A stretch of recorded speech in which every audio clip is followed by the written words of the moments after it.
জি। জাকিরে call দিছিলাম, এ কইছে তোমারে নিয়ে ঝামেলাটা মিটাই ফেলতে, বুঝছো? রতন তার বাপ মারে সবারই নিয়ে আইছে। আমার তো কোনো আপত্তি নাই কাকা, জলি যদি যাইতে চায় আপনি ওরে পাঠায় দেন। তুমি কি কও জলি, যাবা রতনের সাথে? মেম্বার সাহেব, আমার কিছু কথা আছে। আগে আপনার মেয়ের মতামত নেই। জলি যদি সংসার করতে চায় তাহলে কোনো কথা নাই, সরাসরি সংসারে যাইব। আর যদি সংসার করতে না চায় তাইলে জলি যা কয় হুনুম। আমি ওনার সাথে সংসার করবো না। আমি ওনার নামে মামলা দিব, ওরা আমি জেল কাটামো, ওর চাকরি আমি খামো, তারপর ওরা আমি ছাড়বো।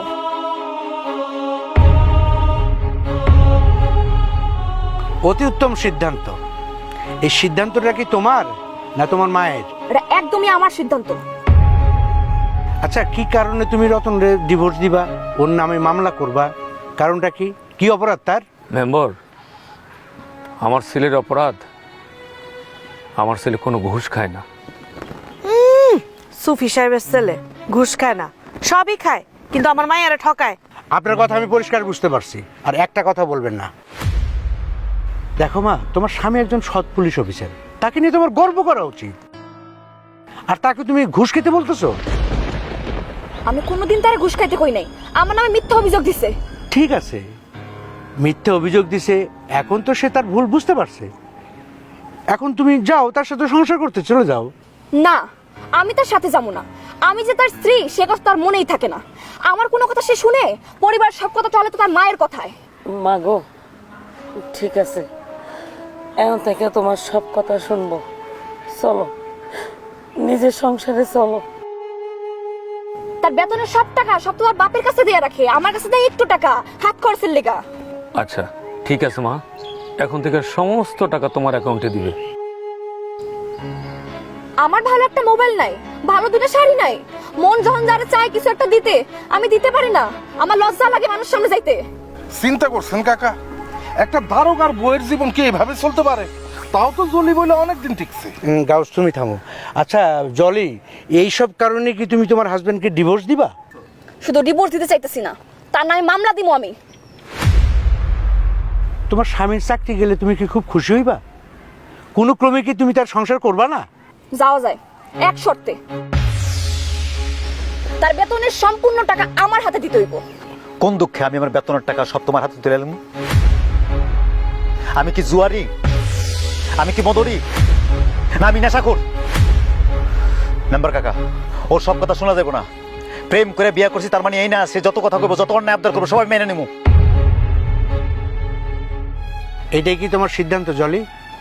জি, জীবনে কোনোদিন উনি ওনার বউয়ের কোনো আবদার পূরণ করতে পারে নাই, জীবনে পারবও না।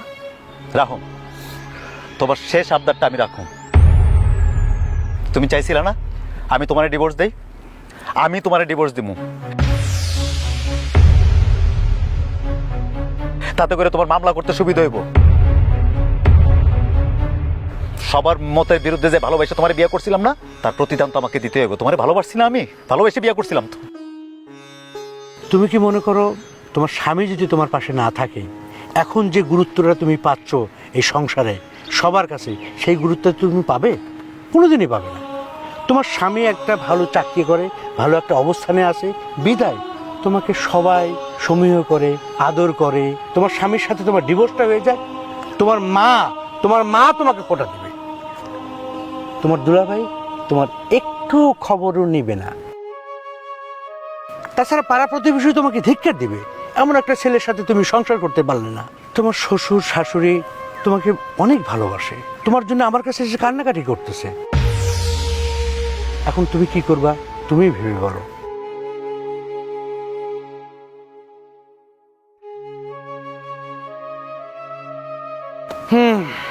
ঠিক আছে রতন, বাবা তুমি তোমার বাবাকে নিয়ে চলে যাও, পরিস্থিতি এরকমই। আসসালামু আলাইকুম। ওয়ালাইকুম আসসালাম।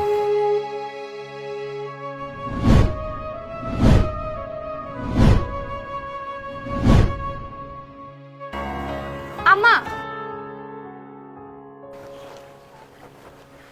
আপনার পোলাডারে নিয়ে যাবেন, আপনার মায়াডারে নিয়ে যাবেন না?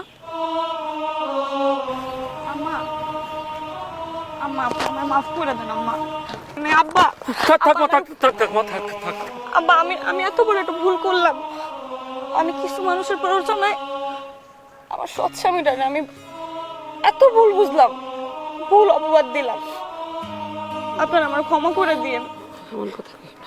আমি আমি আমার স্বামী সংসার নিয়ে সুখে থাকতে চাই, একটু ভালো থাকতে চাই। ঠিক আছে মা, তুমি তোমার ভুল বুঝতে পারছো, আমরা খুবই খুশি। চল বাবা, বৌমার নিয়ে চল।